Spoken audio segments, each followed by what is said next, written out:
Great, you? Good. Have you seen the movie with an audience yet? I thought you were going to say, have you seen the movie? I'm like, is it any... And we're ready for we have. So you thought I was going to say, have you seen the movie? You'd be shocked at how many people on that side haven't seen the movie we're talking about. It's crazy. I wouldn't be shocked because I know it's true. I know a lot of actors are actually like, I can't watch myself. Like, I just don't want to see the movie ever. Yeah.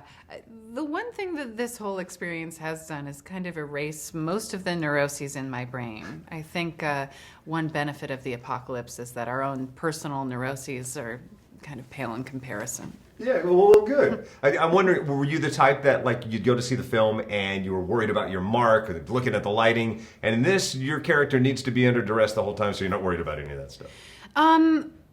Yeah, I was really excited to be able to play high stakes. You know, in theater school, you play kings and queens and warriors, and you do Shakespeare, and everything is really high stakes. And then I think my first audition out of school was for Gossip Girl, where they wanted vocal fry whisper and squishy questions. And as a fan of Gossip Girl, I'm personally offended. The stakes couldn't be higher.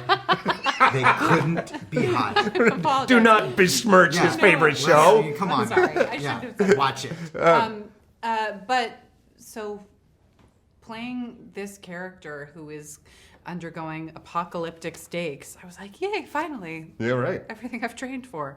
Was it fun for you to see some of your, like, to actually be on set and watch some of your words come to life?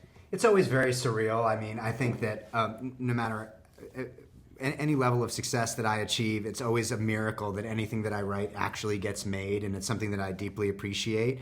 But the fun part of the process for me is that moment where I let it go and then it becomes someone else's story. I never want to try to control it, and I think Craig Zobel did such an incredible job directing this movie. And when I visited the set, I didn't, I was an observer. Right. I wasn't trying to control it at all. And so I was like, oh, I'm really engaged by this. It's when I start to feel like I have nothing to do with it anymore that I can actually start to enjoy it. Mm-hmm. And I think that The Hunt actually sort of elevated it, became this whole other thing once Nick and I, sort of published the screenplay, and I think it's better for it. I can't wait till people see it. I've never had a movie, I've been doing this all my life, I've never had a movie so turbocharged with friends and family that are on both sides going, hey, so what's to do with this movie? And my boss is saying, we need to talk to you about your coverage of this movie.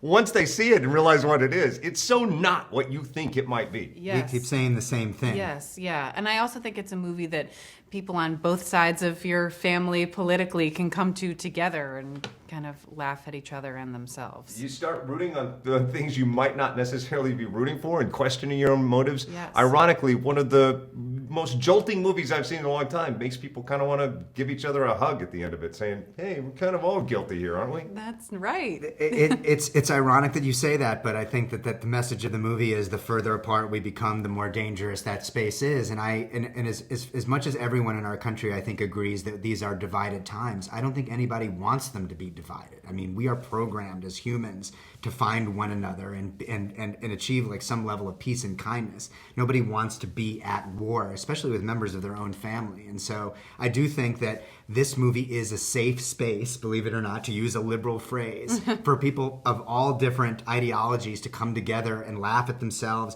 and each other. And then if they want to, have a conversation, and if not, go have a meal afterwards. Ironically true. Yes. Air handshake. Yes, air handshake. Your best bump. performance from you. It's amazing. Thank you. so Really much. appreciate it. Thanks, Thanks. guys. Thank you. Cheers. Got it.